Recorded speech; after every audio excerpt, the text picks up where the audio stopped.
নমস্কার বন্ধুরা, রয়্যাল কিচেনে আপনাদের সবাইকে স্বাগতম। আজকে সবার পছন্দের একটি রেসিপি নিয়ে হাজির হয়েছি। রেসিপিটি হলো মালাই টোস্ট বা ভোগসাগর মিষ্টি। ভিডিওটি কেটে না দিয়ে শেষ অবধি দেখার অনুরোধ রইল। তো বন্ধুরা, এবার রেসিপিটি দেখে নেওয়া যাক। এখানে 1.5 লিটার দুধে যতটা ছানা হয় পুরো ছানাটাই নিয়েছি। ছানার পরিমাণ এখানে 200 গ্রাম মতো আছে। আর ভালো মিষ্টি বানাতে ছানাটা পারফেক্ট হতে হবে। দেখুন, ছানাটা হাতে এইভাবে ডলে নেওয়াতে বোঝা যাচ্ছে ছানাটা আমার পারফেক্ট হয়েছে। আর যদি ছানাটা হাতে ডলে নেওয়ার সময় ক্রিমির মতো হয়ে যায় তাহলে বুঝতে হবে ছানাটা পারফেক্ট হয়নি।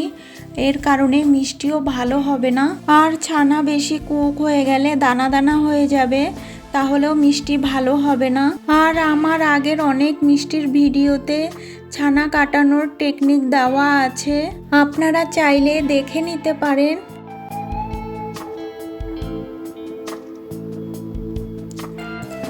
ছানাটা 2 মিনিট মেখে নেওয়ার পর এর মধ্যে দেব 1 চামচ গুঁড়ো করা চিনি আর দেব 1 চামচ ঘি। চিনি আর ঘি দিয়ে ছানাটা আবারও একটু মেখে নেব।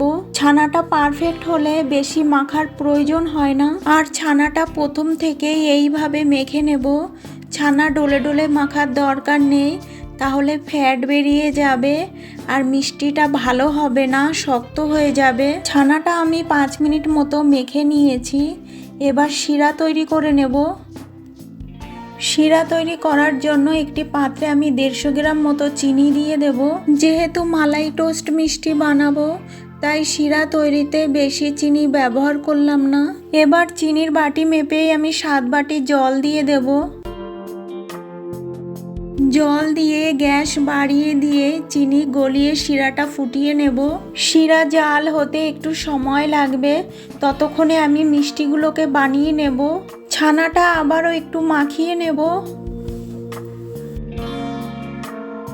এবার এই ছানার ডো থেকে অল্প একটু ছানার ডো নিয়ে নেব। ছানার ডোটা নিয়ে এইভাবে হাতে করে মুঠি করে নিয়ে তারপরে হাতের তালুতে রেখে গোল করে নেব। গোল করে নিয়ে হালকা একটু চেপে দেব। এইভাবেই সবকটা মিষ্টি বানিয়ে নেব। একইভাবে সবকটা মিষ্টি বানিয়ে নিয়েছি। আর এদিকে 5 মিনিট মতো শিরাটা জাল করে নিয়েছি। এবার বানিয়ে রাখা মিষ্টিগুলোকে এক একটা করে শিরার মধ্যে দিয়ে দেব।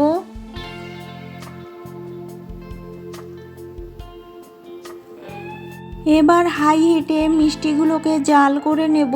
আর মিষ্টিগুলো শিরার মধ্যে দিয়ে অবশ্যই হাই হিটে জাল করতে হবে, নইলে মিষ্টিগুলো ভালোভাবে কুক হবে না আর ভেতরে শক্ত হয়ে যাবে।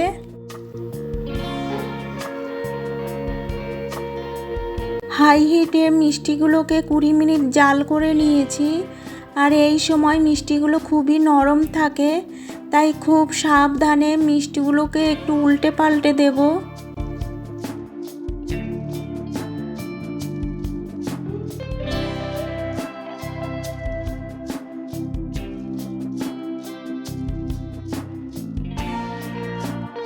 এবার গ্যাস মিডিয়াম টু লোতে করে আরও 15 মিনিট মতো জাল করে নেব।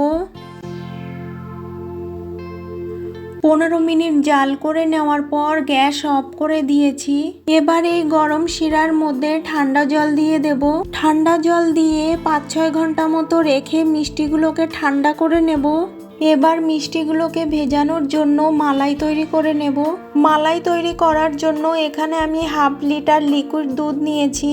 গ্যাস মিডিয়াম টু লোতে রেখে অনবরত নেড়ে দুধটা জাল করে ঘন করে নেব।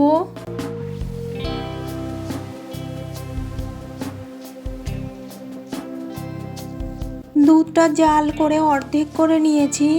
এবার এর মধ্যে দিয়ে দেব 100 গ্রাম চিনি। এই ক্ষীর টোস্ট মিষ্টি বানাতে চিনির পরিমাণ আমি খুব কমই ব্যবহার করেছি। আপনারা আপনাদের পছন্দ মতো মিষ্টি ব্যবহার করতে পারেন। চিনি দেওয়াতে চিনি গলে দুধটা একটু পাতলা হয়ে গেছে, তাই আরও কিছুক্ষণ জাল করে দুধটা আরও একটু ঘন করে নেব। চিনি দিয়ে দুধটা জাল করে নেওয়ার সময় এর মধ্যে দিয়ে দেব 1 চিমটি এলাচের গুঁড়ো।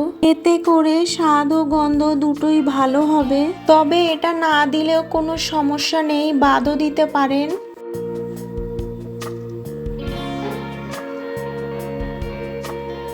মালাইটা রেডি হয়ে গেছে।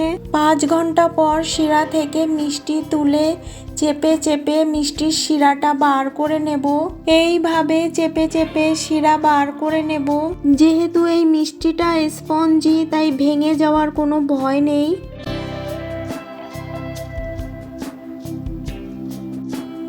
সব মিষ্টি থেকে শিরাটা বার করে নিয়েছি। এবার এই গরম মালাইয়ের মধ্যে এক এক করে মিষ্টিগুলোকে দিয়ে দেব।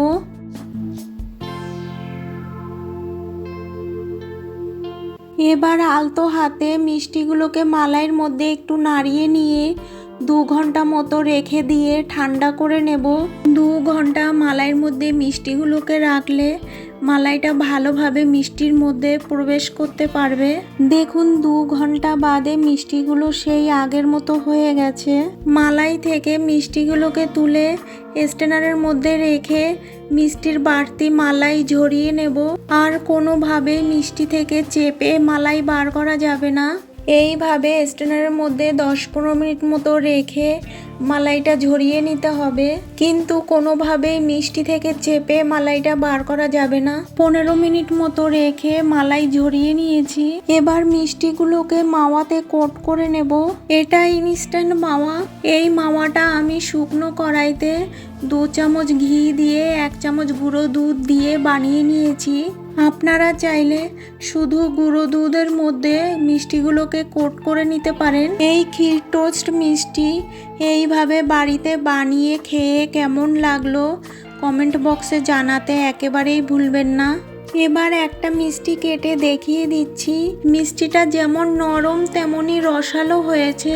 আজকের রেসিপি যদি ভালো লেগে থাকে লাইক, শেয়ার, সাবস্ক্রাইব করে আমার পাশে থাকার অনুরোধ রইল।